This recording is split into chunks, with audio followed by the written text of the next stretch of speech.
Moi, je vais essayer de vous proposer quelques éclairages, mais voilà, c'est pas du tout exhaustif. Quelques éclairages un peu du Nouveau Testament. On aurait pu aller voir dans le Premier Testament, mais du Nouveau Testament, peut-être pour comprendre l'importance de l'Eucharistie, ce qui se joue aussi d'une certaine manière, voilà, dans l'Eucharistie. Et pour cela, j'ai choisi d'évoquer certains épisodes de la vie de Jésus, d'évoquer aussi un passage de la première lettre de Paul. Mais en introduction, voilà, j'ai choisi ces deux passages. L'un de la Constitution dogmatique sur la révélation, c'est le Concile Vatican II, voilà, parce qu'il fait de manière qu'on n'oublie pas les deux tables. Souvent, on insiste un peu sur une, on oublie la deuxième. L'Église a toujours vénéré les divines écritures, comme elle le fait aussi pour le corps même du Seigneur, elle qui ne cesse pas, surtout dans la Sainte Liturgie, de prendre le pain de vie sur la table de la parole de Dieu et sur celle du corps du Christ. Le pain de vie, dans ce passage-là, il porte à la fois sur la table de la parole de Dieu et sur celle du corps du Christ pour l'offrir. Alors, évidemment, quand on va parler de table de la parole de Dieu, on va parler d'une parole qui est vivante, d'une parole qui invite à la conversion, mais d'une parole qui va s'incarner, voilà, dans le Christ. Alors j'insiste sur cette notion de parole vivante, puisque on ne va pas à la rencontre simplement d'un texte, voilà, mais derrière les textes que l'on lit, que l'on reçoit, on accueille une parole qui est parole de Dieu, même si elle a été écrite par des hommes, à la manière des hommes. Et c'est une parole, ne l'oubliez pas, qui s'inscrit toujours dans le cadre de ce Dieu, si je puis dire, qui est le nôtre, pour reprendre une expression de Paul VI, qui s'est fait conversation. Un Dieu qui se fait conversation. Et donc ce qui est toujours premier, c'est la relation, et c'est lui qui a l'initiative de la relation. Et c'est lui qui a l'initiative de la rencontre, et cette initiative est fondamentalement une initiative d'amour. Je dois dire que derrière la question du péché qui a été posée, et la question de la culpabilité, voilà, il faudrait toujours, notamment par rapport à des enfants, c'est vrai que cette prégnance de début de la messe, Seigneur, prends pitié, avant précisément la communion, agneau de Dieu qui enlève les péchés, prends pitié de nous. Il faudrait toujours vraiment insister sur le fait on l'a vu ensemble l'année dernière, parler de pitié, prends pitié, c'est parler de la miséricorde, c'est-à-dire des entrailles maternelles de Dieu. Et donc on est devant un Dieu, oui, avec lequel, par son Fils et dans l'Esprit, voilà, une relation s'est nouée. La dimension de relation est fondamentale dans la foi chrétienne.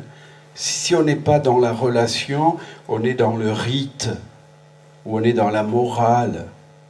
La relation. C'est pour ça que la parole, elle vient nous dire aussi cela. Et ce Dieu est un Dieu d'amour. Vous connaissez tous ces versets. Tu as du prix, j'ai du prix, tu as du prix à mes yeux, je t'ai gravé sur la paume de ma main.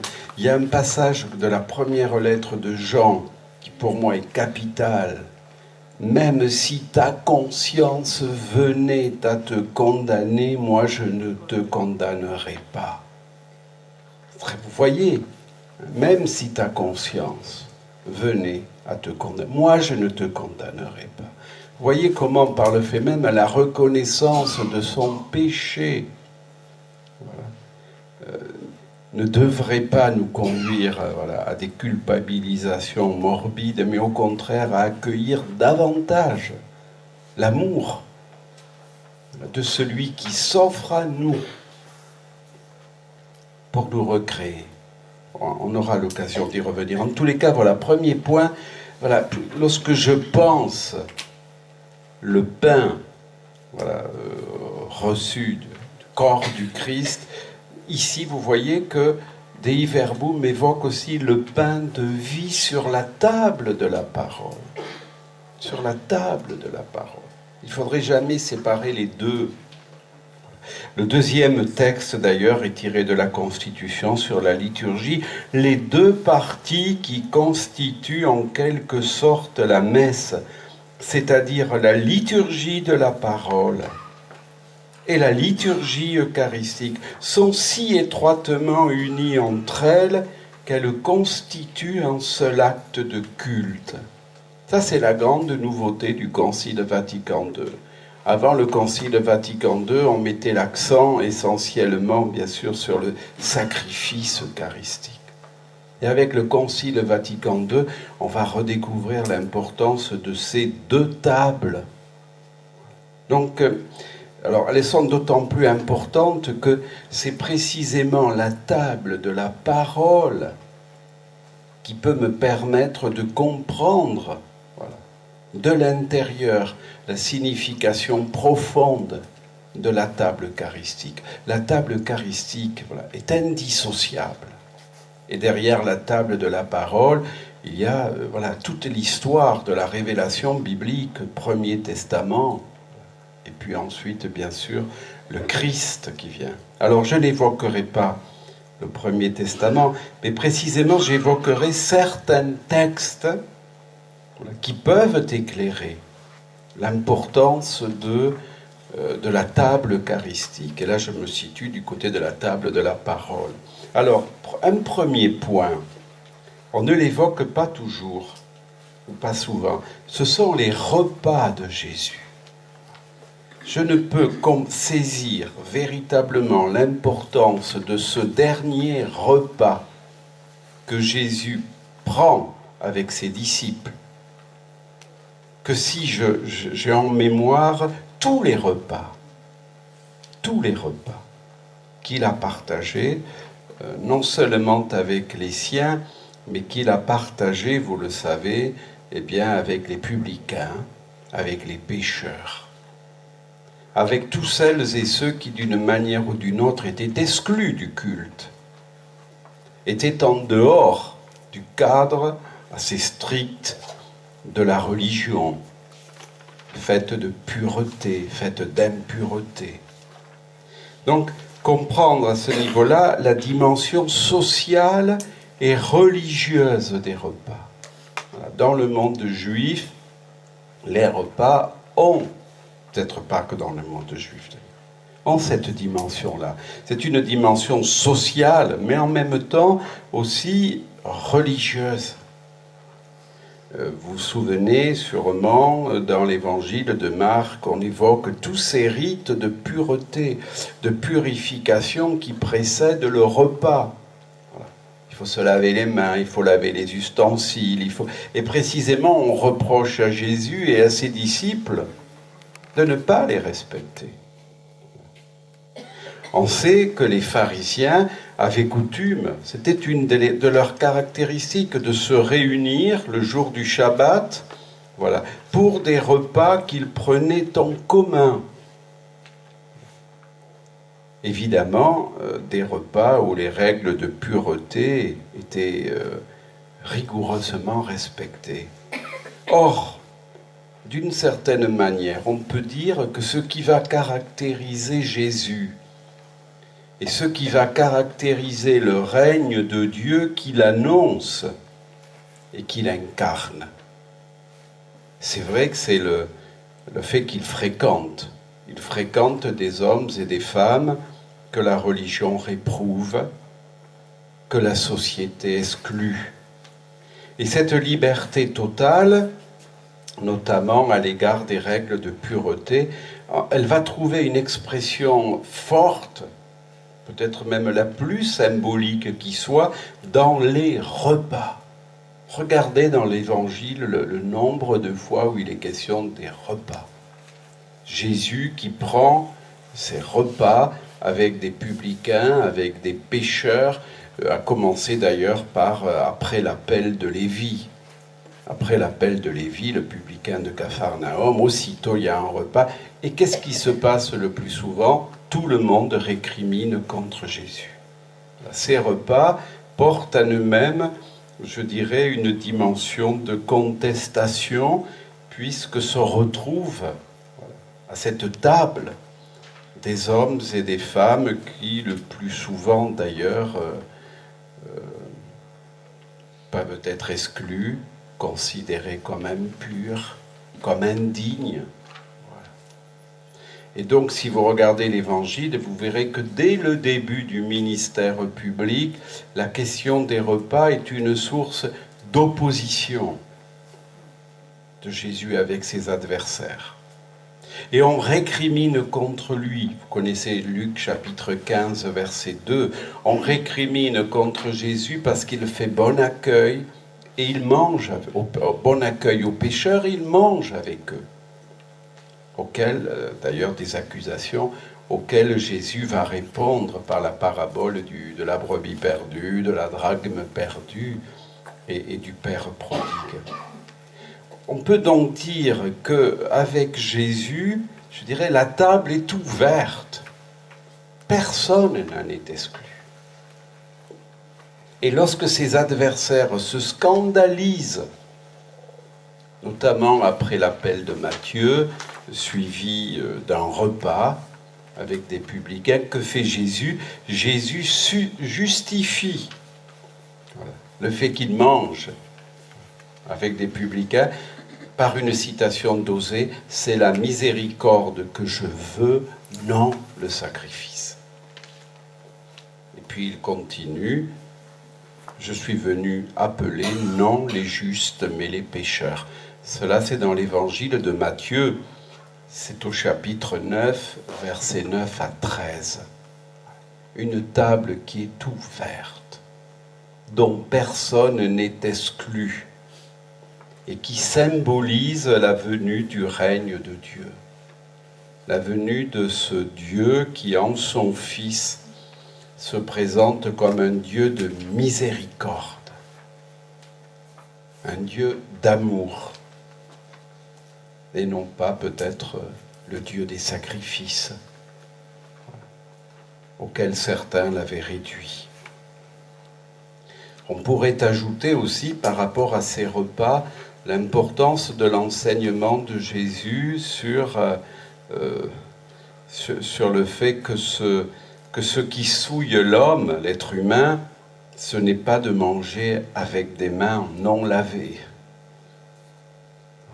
mais ce sont les pensées qui viennent du cœur. Vous savez, quand Jésus réagit précisément parce qu'on lui dit « mais voilà, tes disciples mangent sans se laver les mains », et Jésus réagit en disant « mais attention, c'est pas la nourriture, c'est parce que l'on mange qui souille le cœur. Ce sont les pensées du cœur. » Donc vous voyez l'importance des repas qui en eux-mêmes, ou par les enseignements que Jésus y livre, eh bien, nous conduisent au cœur même du dessein de Dieu tel qu'il est venu le révéler. Un dessein dont personne n'est exclu. Un dessein qui est fait de solidarité, de fraternité, de communion. Alors à ces repas, on pourrait ajouter bien sûr d'autres repas, et c'est pas neutre. Je pense au repas des noces à Cana. C'était un repas.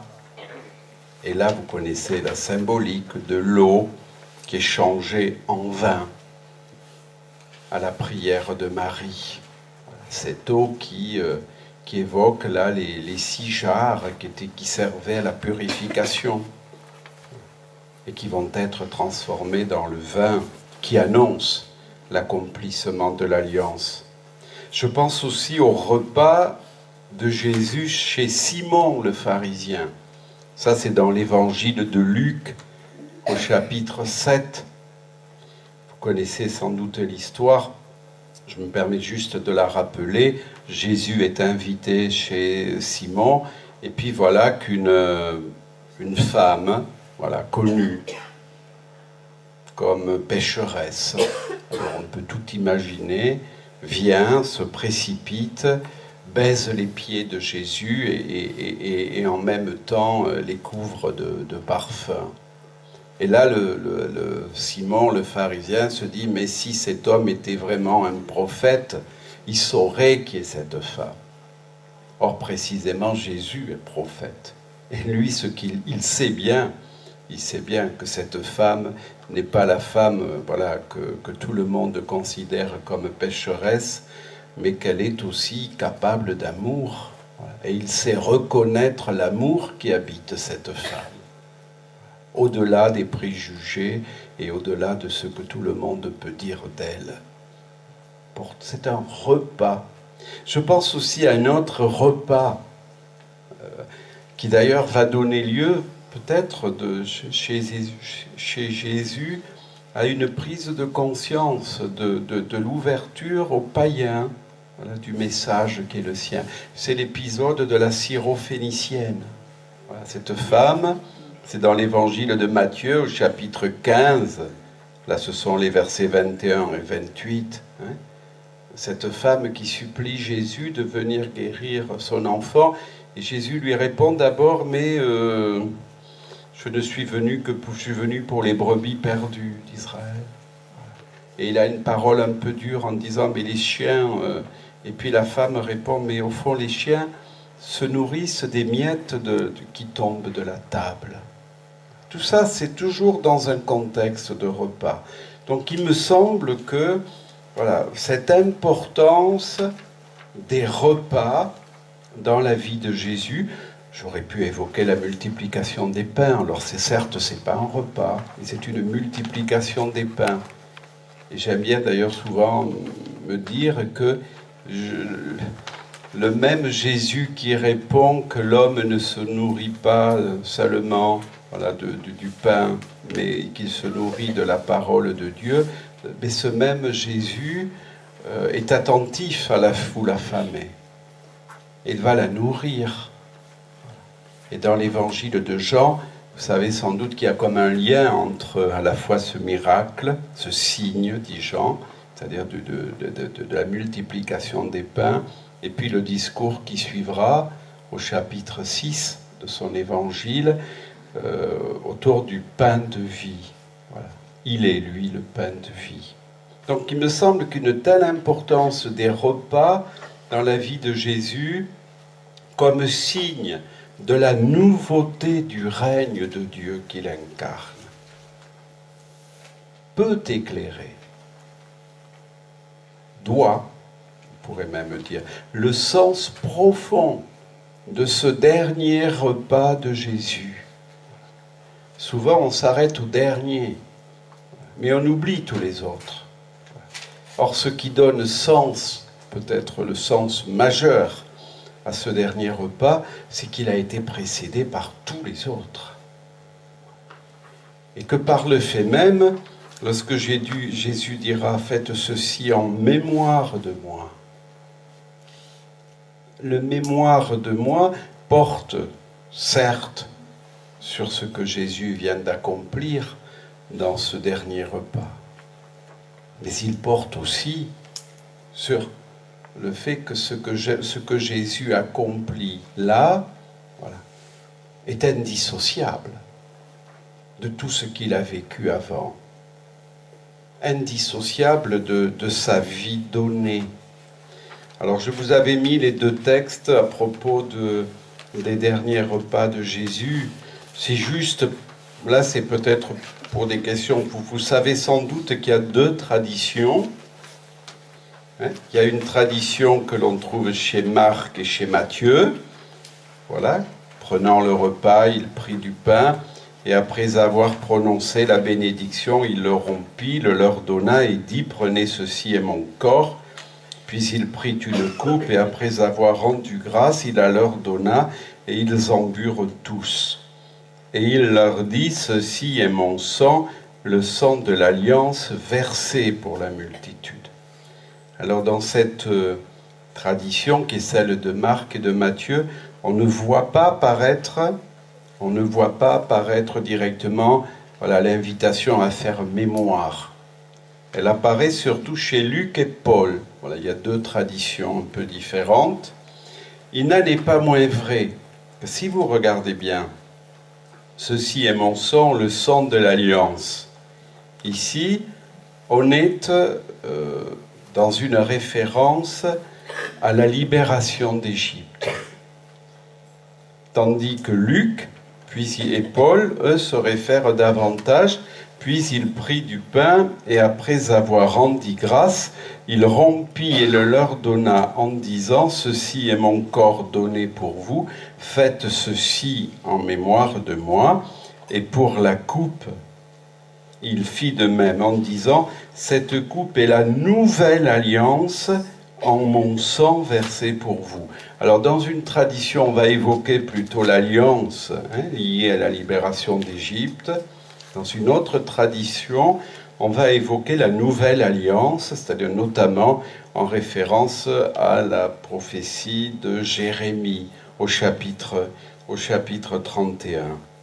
Mais dans tous les cas, et c'est très important pour nous de savoir que dans le monde juif, encore aujourd'hui, voilà, le soir de Pâques, vous savez sans doute que le soir de Pâques, dans le repas pascal, pour bien comprendre, il y a toujours le plus jeune habituellement de l'assemblée, du repas. Le plus jeune interpelle, alors est-ce que ça peut être son père, ça peut être un autre, en disant « Mais pourquoi sommes-nous là aujourd'hui ?» Je schématise. Hein. Et la réponse, c'est « Parce qu'aujourd'hui, nous avons été libérés d'Égypte. » Aujourd'hui. Très important. Le mémorial, dans le monde biblique, alors c'est un mot un peu technique, le zikaron, mais le mémorial n'évoque pas le rappel d'un souvenir passé, mais c'est toujours de l'ordre de l'actualisation. C'est une actualisation. Ce qui fait qu'il ne s'agit pas de se souvenir de la dernière scène et de la passion qu'elle inaugure d'une certaine manière, mais il s'agit d'accueillir l'actualité ou l'actualisation pour nous de l'œuvre rédemptrice accomplie par le Christ. Derrière, faites ceci en mémoire de moi. Ce n'est pas une commémoration. Très important. On peut commémorer le 11 novembre. Nous, on célèbre un événement, voilà, qui s'actualise. Et évidemment, voilà, par le fait même, voilà, se faire mémoire, c'est un accueil, un faire mémoire de tout ce que Jésus a vécu, de son enseignement, de sa passion pour l'avènement du règne de Dieu, en accueillant aujourd'hui les bénéfices, si je puis dire, de cette œuvre rédemptrice accomplie par le Christ et en accueillant jusqu'à s'y insérer totalement. Donc vous voyez que si la célébration eucharistique est un moment essentiel, elle l'est parce que la vie donnée du Christ à ses frères et à l'humanité, cette vie donnée va devenir opérante par la force de celui qui se rend présent. On n'est pas dans une commémoration, on est dans une célébration.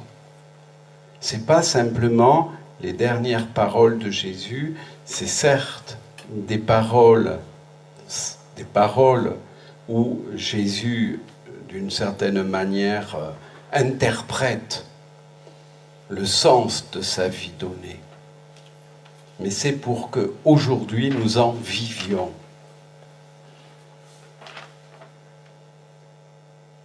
Aujourd'hui, c'était pas il y a 2000 ans, c'est aujourd'hui. C'est aujourd'hui que je reçois précisément celui qui se donne et qui en même temps qui se donne, nous donne voilà, d'être configuré à lui. On va y revenir. Et on va y revenir notamment à travers le choix. J'ai mis le lavement des pieds. Je pense que vous connaissez tous ce récit.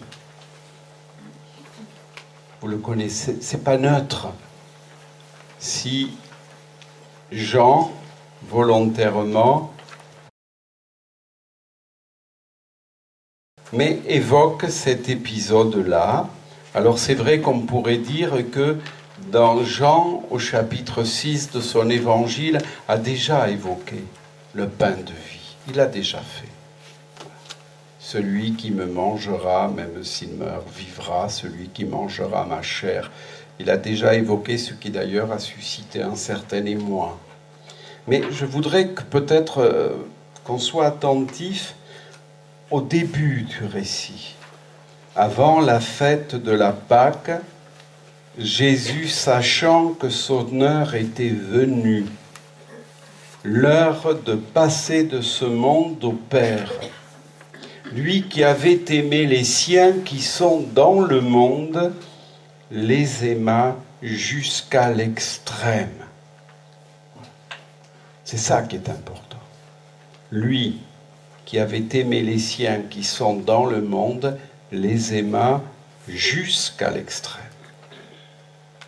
Et précisément, la suite, pour Jean, ce n'est pas le rite du pain et de la coupe, mais c'est ce geste surprenant du lavement des pieds où Jésus s'abaisse à un rang inférieur à celui de l'esclave. Pour nous conduire aussi dans ce dépouillement et cet abaissement qui est au cœur, certes de la passion, mais qui est au cœur aussi de toute la vie de Jésus, de sa vie donnée. Et on peut voir d'ailleurs dans la scène de Jésus comme une préfiguration de la passion, avec notamment Jésus qui se dévait de ses vêtements pour ensuite laver les pieds de ses disciples. Et il y a à la fin, évidemment, ce commandement que j'ai souligné, c'est à la page 2.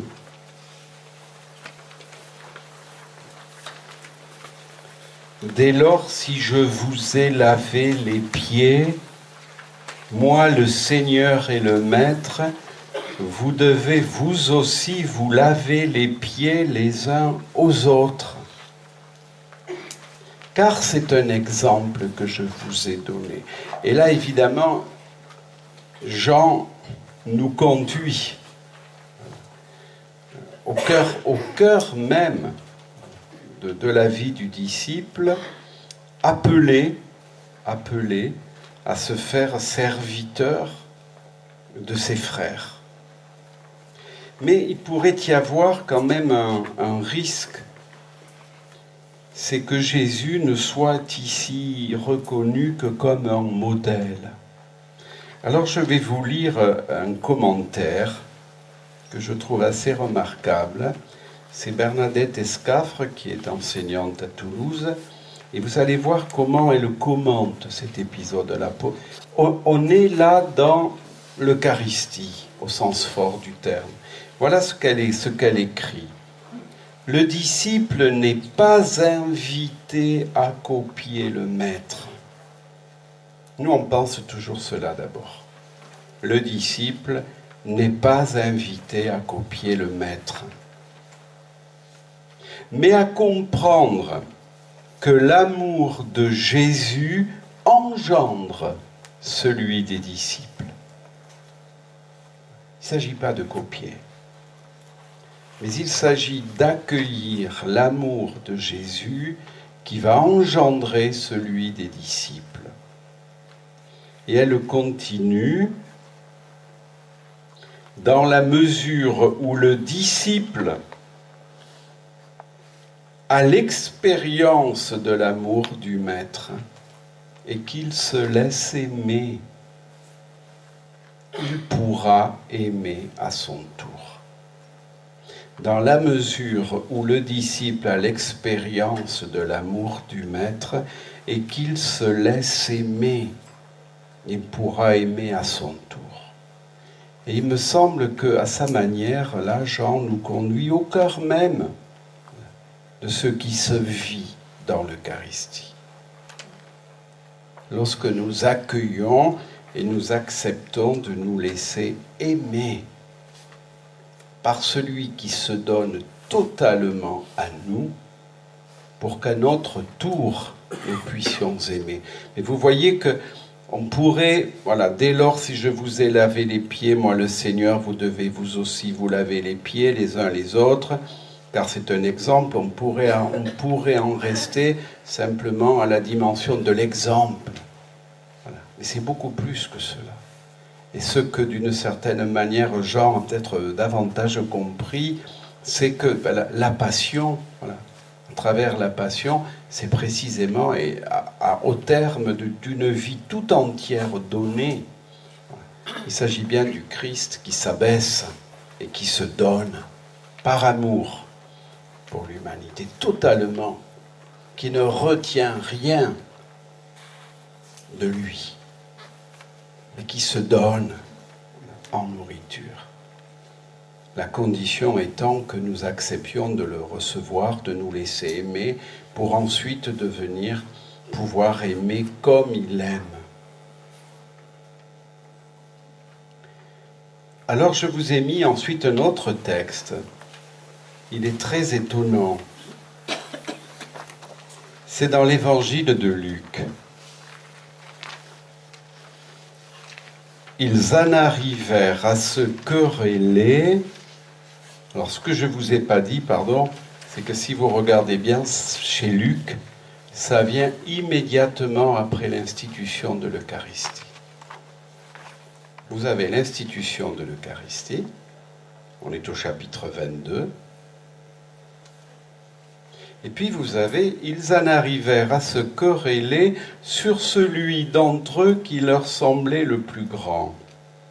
Il leur dit, les rois des nations agissent avec elles en seigneurs, et ceux qui dominent sur elles se font appeler bienfaiteurs. Pour vous, rien de tel, mais que le plus grand parmi vous prenne la place du plus jeune, et celui qui commande la place de celui qui sert. Lequel est en effet le plus grand, celui qui est à table ou celui qui sert ? N'est-ce pas celui qui est à table ? Or moi je suis au milieu de vous, à la place de celui qui sert. » Alors c'est un passage très étonnant. On connaît la même scène, des disciples qui se querellent pour savoir lequel d'entre eux est le plus grand, mais chez Marc et chez Matthieu, c'est bien avant. Ce qui est étonnant, c'est que Luc, presque de manière artificielle, a volontairement mis cette querelle après l'institution de l'Eucharistie.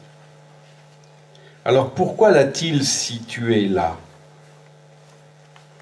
Sans doute parce qu'il devait y avoir des querelles, tout simplement, dans la communauté à laquelle il écrivait, ou ceux pour qui il écrivait, et peut-être plus fondamentalement encore, comme le fait Jean à sa manière, pour montrer qu'il y a un lien entre l'Eucharistie,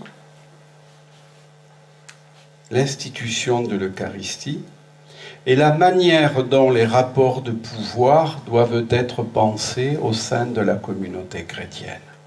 Il y a un lien.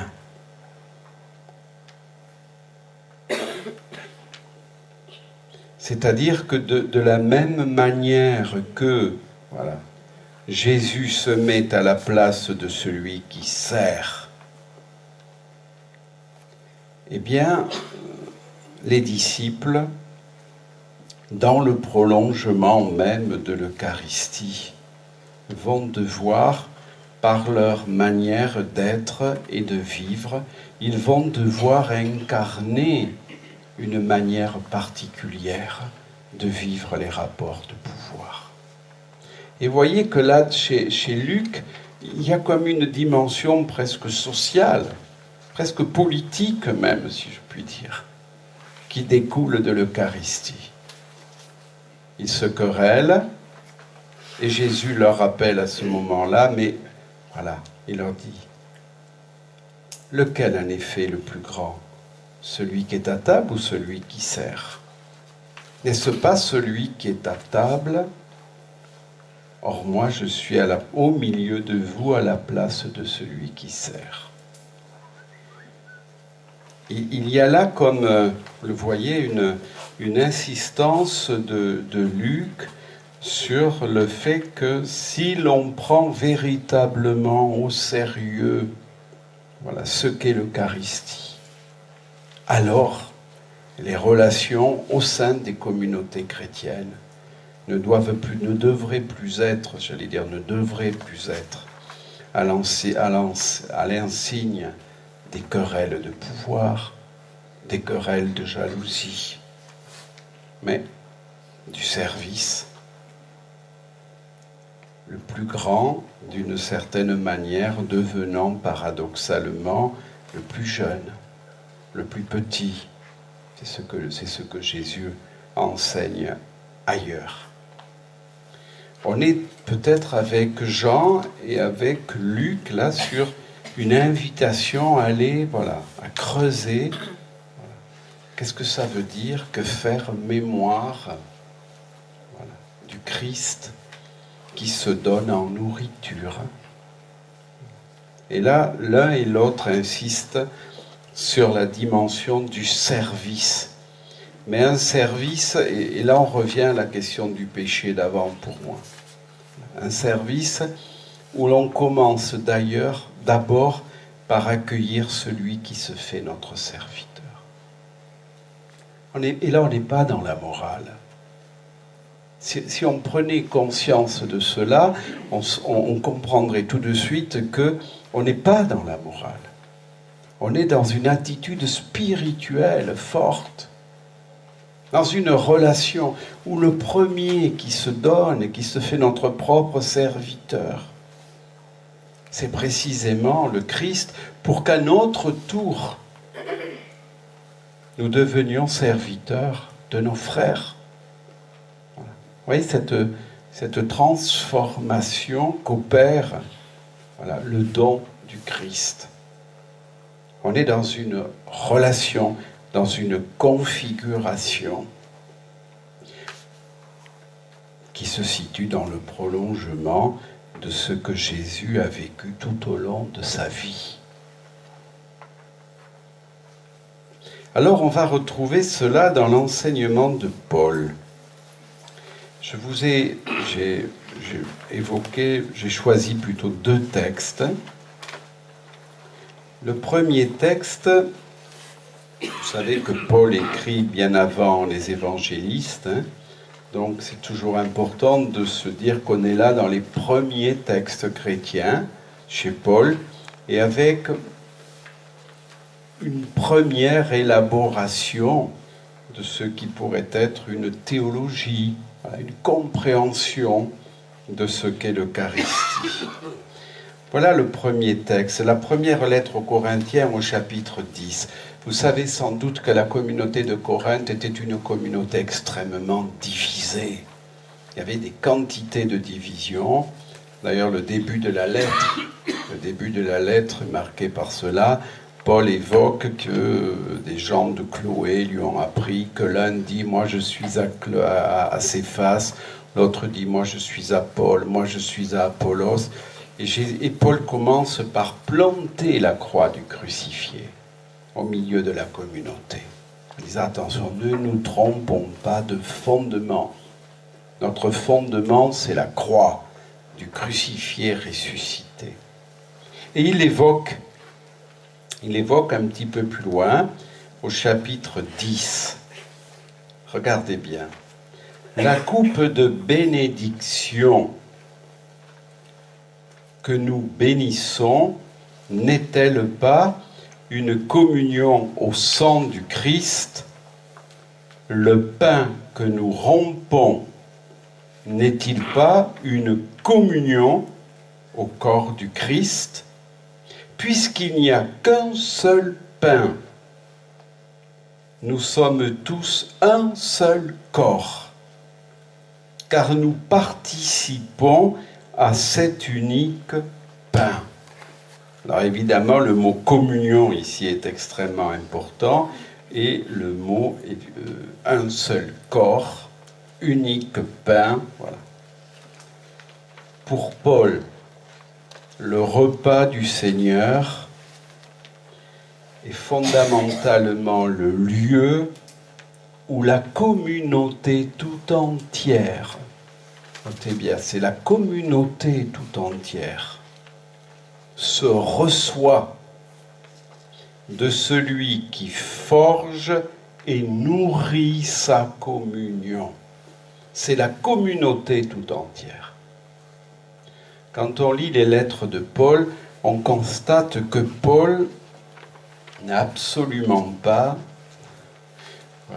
la perception qui est souvent la nôtre d'une liberté qui pourrait être une liberté individualiste.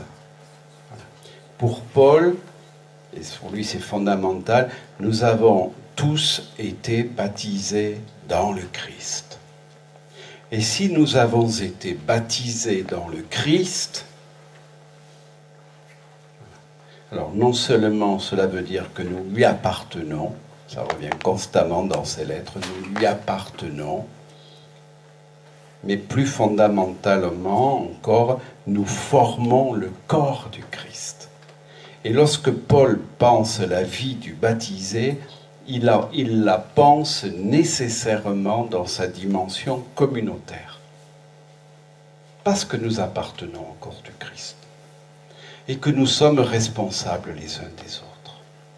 Et qu'en même temps que nous sommes responsables des uns des autres, nous portons aussi, en tant que serviteurs du Christ, la responsabilité du monde dans lequel nous sommes. Cette dimension communautaire est fondamentale. On n'est pas dans un je, on est dans un nous. Et ici, son insistance, vous le voyez bien, elle est bien sur cela. La coupe de bénédiction que nous bénissons, n'est-elle pas communion? Le pain que nous rompons, n'est-il pas communion au corps du Christ? Puisqu'il n'y a qu'un seul pain, nous sommes un seul corps. Alors évidemment, derrière nous sommes un seul corps, on peut comprendre que pour Paul, mais ce n'est pas que pour lui, et je pense que c'est dans le prolongement de ce que je viens de dire, que si le repas eucharistique est un lieu de communion,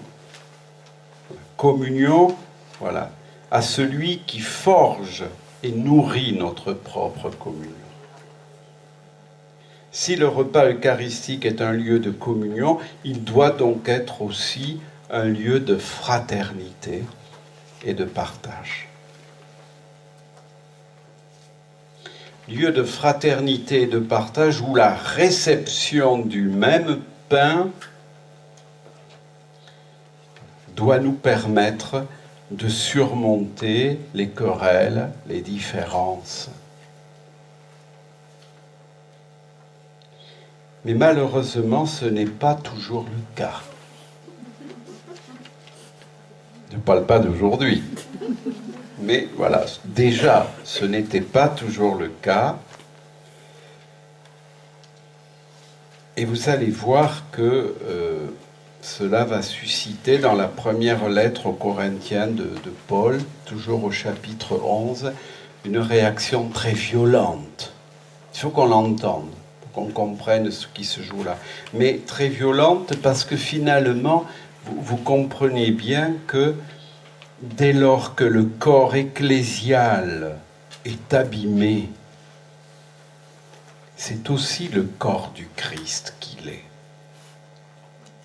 C'est ça qui se joue dans l'enseignement de Paul. Et vous allez voir comment Paul fait un lien entre le corps ecclésial et le corps eucharistique. Et il pose la question de discerner le corps du Seigneur. Mais discerner le corps du Seigneur, vous allez le voir dans le passage qu'on va lire, que je trouve extrêmement fort, discerner le corps du Seigneur, le corps du Christ, c'est déjà le discerner dans la communauté rassemblée. On oublie peut-être parfois cette double dimension. Alors voilà le passage, je vais le lire. Ceci réglé, je n'ai pas à vous féliciter. Vos réunions, alors vos réunions, c'est vos assemblées, hein? Voilà, vos assemblées, on pourrait traduire aussi. Loin de vous faire progresser, vous font du mal. Tout d'abord, lorsque vous vous réunissez en assemblée, il y a parmi vous des divisions, me dit-on, et je crois que c'est en partie vrai. Alors là, on a un petit verset. Il faut même qu'il y ait des scissions parmi vous, afin qu'on voit ceux d'entre vous qui résistent à cette épreuve. Bon, une fois qu'il a dit ça, quand même, vous allez voir. Mais quand vous vous réunissez en commun, regardez bien, ce n'est pas le repas du Seigneur que vous prenez. Car au moment de manger, chacun se hâte de prendre son propre repas, en sorte que l'un a faim tandis que l'autre est ivre. N'avez-vous donc pas de maison pour manger, pour boire, ou bien méprisez-vous l'Église de Dieu et voulez-vous faire affront à ceux qui n'ont rien? Que vous dire? Faut-il vous louer? Non, sur ce point, je ne vous loue pas. En effet, voici ce que moi j'ai reçu du Seigneur et ce que je vous ai transmis. Le Seigneur Jésus, dans la nuit où il fut livré, prit du pain. Et après avoir rendu grâce, il le rompit et dit, « Ceci est mon corps qui est pour vous. Faites cela en mémoire de moi. » Il fit de même pour la coupe après le repas en disant, « Cette coupe est la nouvelle alliance en mon sang.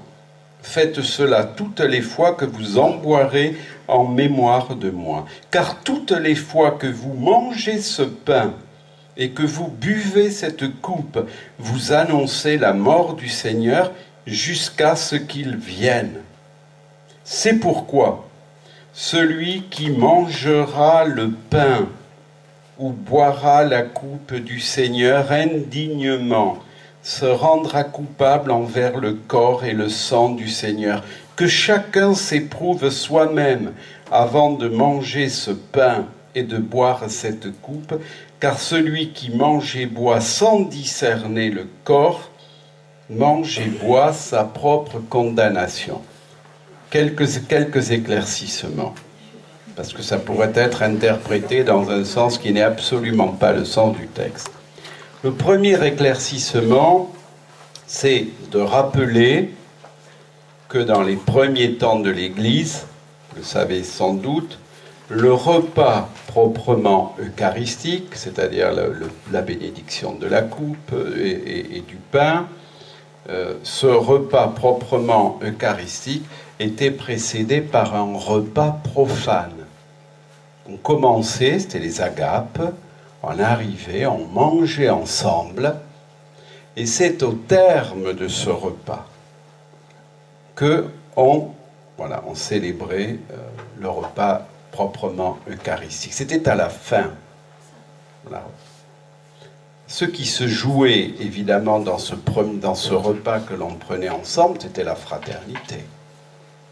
Or, Paul apprend qu'à Corinthe, certains membres de la communauté, j'allais dire sans pifre, et ne partagent pas leur nourriture avec les derniers arrivés. De sorte, c'est ce qu'il écrit, que chacun se hâte de prendre d'abord son repas, et l'un a faim, tandis que l'autre est ivre. Alors, pour bien comprendre cela, il faut, vous le savez, mais je me permets de vous le rappeler, de quoi étaient constituées ces communautés, ces premières communautés chrétiennes? C'était quelques dizaines de chrétiens. Elles étaient constituées d'hommes et de femmes socialement, culturellement très différents. C'est ça le problème. Il y avait des esclaves, il y avait des serviteurs, et puis il y avait des gens un peu plus aisés. C'était pas très nombreux, mais il y en avait quand même. D'autres, il y avait des gens qui travaillaient, il y en avait qui ne travaillaient pas. Ce qui fait dire à un auteur, les plus hauts placés dans l'échelle sociale, ceux qui ont le temps, arrivent d'abord et n'attendent pas les autres pour se rassasier d'une grande quantité de mets ou de boissons de bonne qualité. Ceux qui ne sont pas libres en raison de leur travail, tels les esclaves, arrivent ensuite. Et quand les esclaves arrivent à la fin pour le repas proprement dit, il n'y a plus rien. C'est ça qu'il faut que vous compreniez. Il n'y a plus rien. Les membres les plus aisés de la communauté font bombance et ne partagent pas avec les derniers arrivés. Ce qui fait que pour Paul, jusque dans la célébration du repas du Seigneur, se forment donc des groupuscules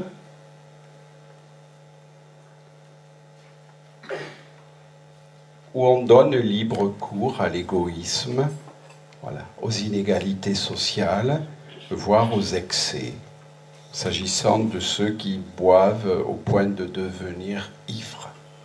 Et c'est là qu'il faut comprendre pourquoi Paul s'insurge. Pourquoi? Parce que cela revient à ne pas respecter le corps et le sang du Seigneur que l'on partage. Parce que ce mépris du partage au sein de la communauté chrétienne est en totale contradiction avec ce que l'on célèbre. Très important. Parce qu'ils ne perçoivent pas le corps du Seigneur dans la réalité concrète de la communauté rassemblée. Que Paul en arrive à dire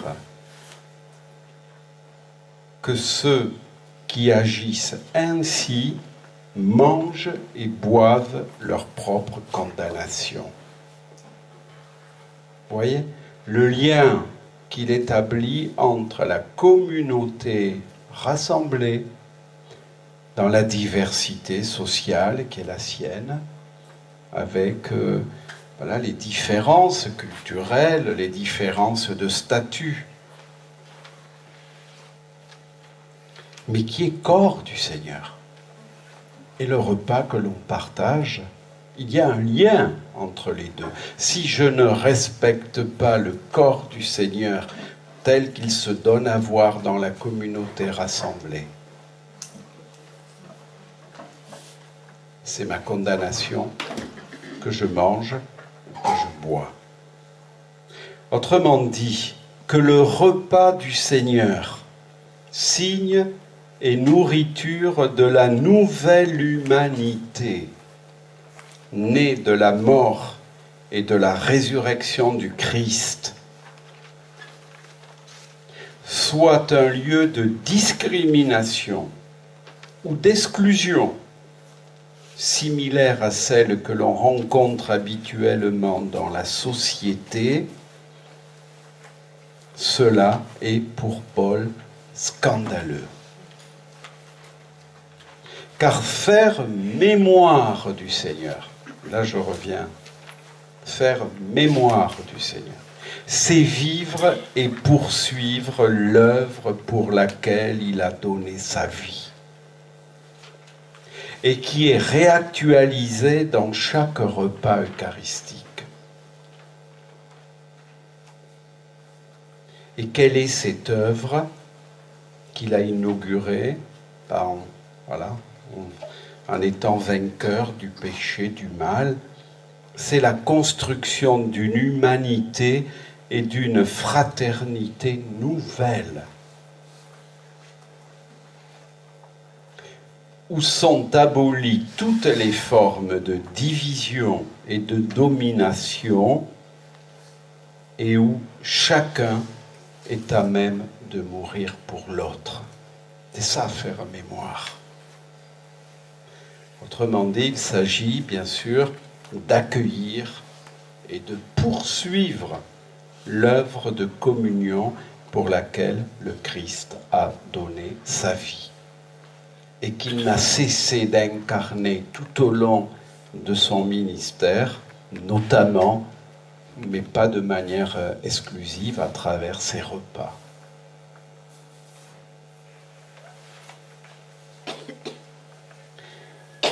La communauté des baptisés, rassemblés, nourris du corps et du sang du Christ, dans l'attente de sa venue, est ainsi invité à témoigner de l'œuvre transformatrice de la grâce agissant en Jésus-Christ.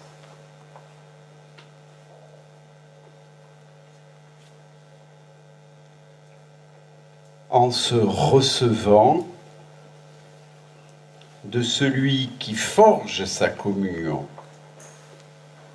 elle manifeste que la vie, la mort et la résurrection du Christ ont ouvert à l'humanité le chemin d'un monde réconcilié.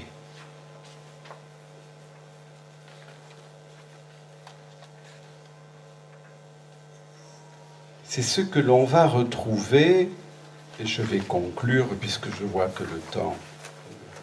C'est ce que l'on va retrouver dans l'expression « la fraction du pain ». Vous savez que cette expression est une expression qui est chère à Luc. Voilà. On peut penser, bien sûr, à l'épisode des disciples d'Emmaüs, mais on la trouve aussi dans ce sommaire des Actes des Apôtres. Ils étaient assidus à l'enseignement des apôtres, à la communion fraternelle, à la fraction du pain et aux prières. Tous ceux qui étaient devenus croyants étaient unis et mettaient tout en commun. Ils vendaient leurs propriétés et leurs biens pour en partager le prix entre tous selon les besoins de chacun. Unanimes, ils se rendaient chaque jour assidûment au temple. Ils rompaient le pain à domicile, prenant leur nourriture dans l'allégresse et la simplicité de cœur. Ils louaient Dieu et trouvaient un accueil favorable auprès du peuple tout entier. Et le Seigneur adjoignait chaque jour à la communauté ceux qui trouvaient le salut. Qu'est-ce qui est important? Je vais le résumer. C'est que Luc associe d'une certaine manière communion fraternelle et fraction du pain. Mais la communion fraternelle, c'est la communion qui va jusqu'au partage des biens. C'est la communion qui fait que, au sein de la communauté chrétienne, il n'y a pas de pauvres.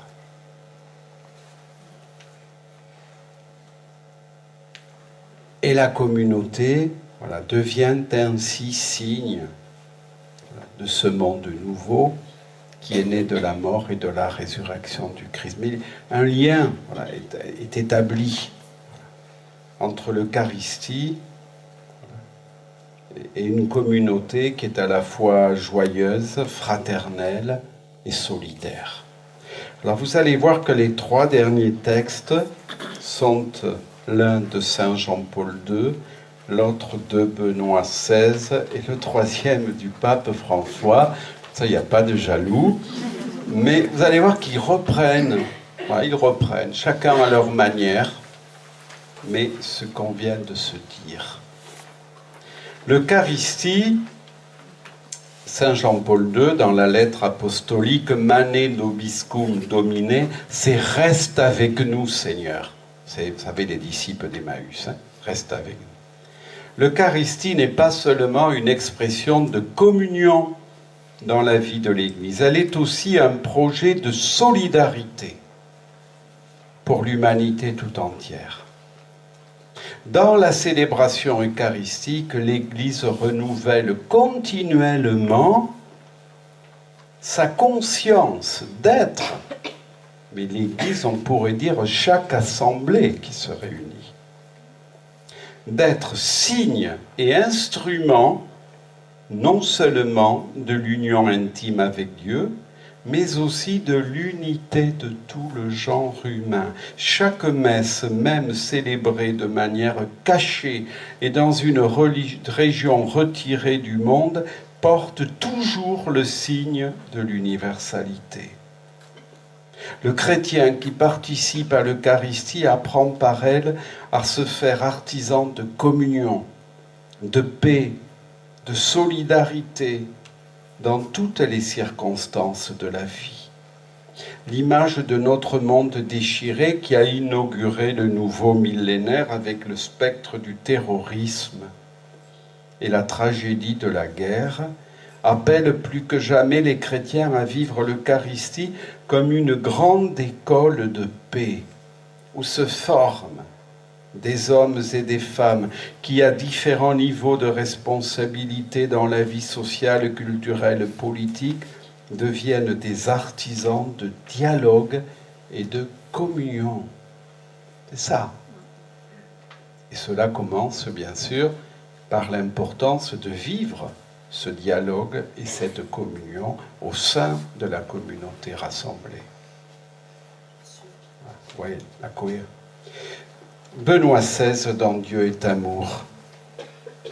Il faut maintenant faire attention à un autre aspect.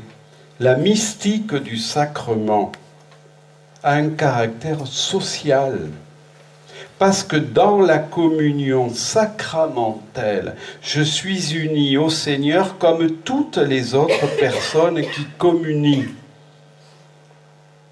Et il cite Paul, puisqu'il y a un seul pain, la multitude que nous sommes est un seul corps, car nous avons tous part à un seul pain. L'union avec le Christ est en même temps union avec tous ceux auxquels il se donne. Je ne peux avoir le Christ pour moi seul. Je ne peux lui appartenir qu'en union avec tous ceux qui sont devenus ou qui deviendront siens. La communion me tire hors de moi-même vers lui et en même temps vers l'unité avec tous les chrétiens. Nous devenons un seul corps, fondus ensemble dans une unique existence. Une Eucharistie qui ne se traduit pas en une pratique concrète de l'amour est en elle-même tronquée.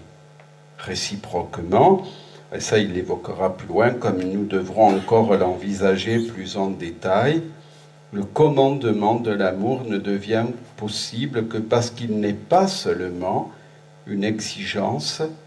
L'amour peut être commandé parce qu'il est d'abord donné. Voilà. Je vais recevoir, mais pas seul, pour ensuite pouvoir.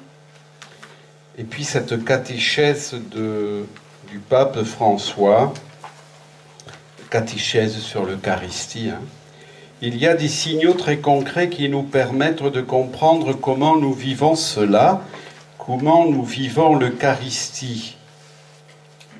des signaux qui nous disent si nous vivons bien l'Eucharistie ou si nous ne la vivons pas très bien. Le premier indice est notre façon de regarder et de considérer les autres. C'est Paul, hein? Paul, et puis voilà, on retrouve.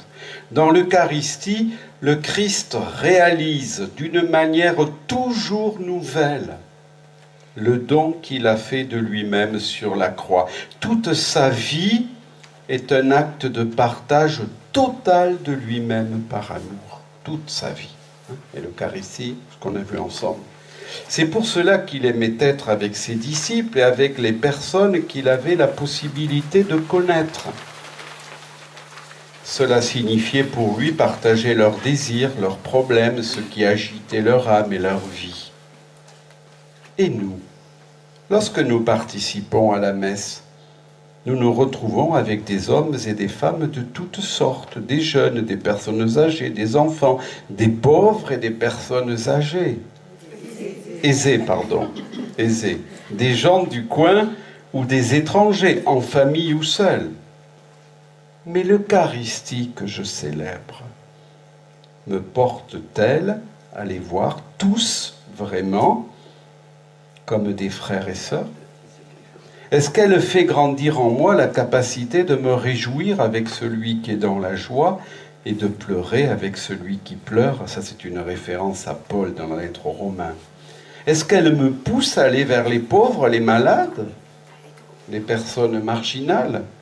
Est-ce qu'elle m'aide à reconnaître en eux le visage de Jésus?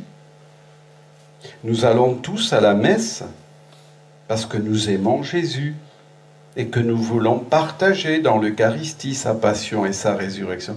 Mais est-ce que nous aimons comme le veut Jésus? Je pense que là, il faudrait mettre un S, ses frères au sens et ses sœurs plus démunies. Ou vous pouvez garder avec le C aussi. Par exemple, à Rome, ces derniers jours, nous avons vu beaucoup de malaises sociaux à cause de la pluie qui a provoqué beaucoup de dégâts dans des quartiers entiers ou en raison du manque de travail qui est la conséquence de la crise économique dans le monde entier. Je me pose la question, et chacun de nous peut se la poser. Moi qui vais à la messe, comment est-ce que je vis tout cela?